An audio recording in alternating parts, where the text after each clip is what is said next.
Hey everyone, recently I was asked to show the practical applications of Kung Fu stances. You see, in Kung Fu, traditionally, especially in the beginning, you're going to be holding a lot of low, awkward stances. What's the point of all this? And is all that pain and suffering worth it? Let's find out right now here on Mantis Mechanics.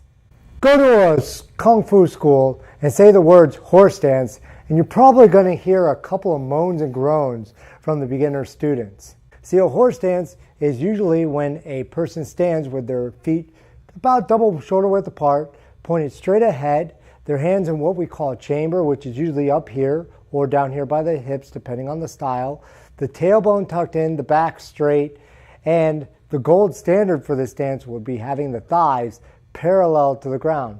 So this is going to look kind of like a really wide squat. There are some practitioners that can hold this stance in this manner for up to an hour. So the horse stance is a transitional stance, meaning that you're going to use it in transition while performing or setting up a technique. You're not going to start a fight in a horse stance, but you may use a horse stance during a fight if you are setting up a technique or performing a certain technique. This is what makes this stance so important. Here, I'm going to show you some examples from real life fights where you can see the horse stance in action. So check it out.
I didn't want to have someone come up here and me show a demonstration of a horse stance and show you how effective it was. I wanted you to see it in real life, in a real fight, and hopefully it would drive home the point that the horse stance can be used in a fight. However, that is not why I think that the horse stance is so important and horse stance training is so important. Obviously, if you were just going to use it in the fight, you could just practice those techniques or those setups and you'd be able to use the horse stance in that way. So why hold it in a static manner for minutes to hours on end? Well, I'm going to tell you why right now. So the most important aspect of training the horse stance, in my opinion, is opening up the hips.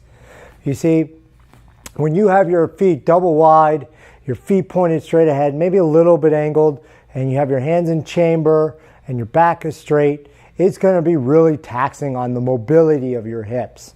And this is very important.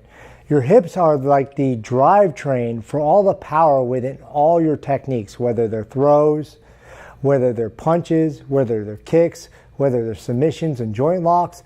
All the power is going to be transferred through the hips.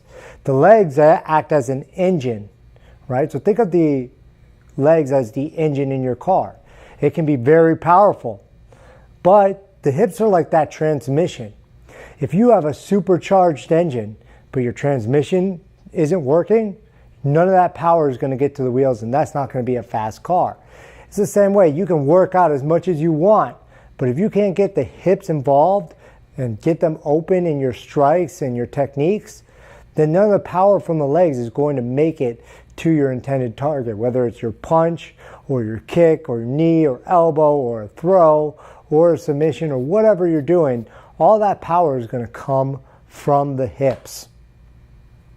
So the horse stance is a great tool for opening up the hips. It's also going to show you where you need to work on your flexibility.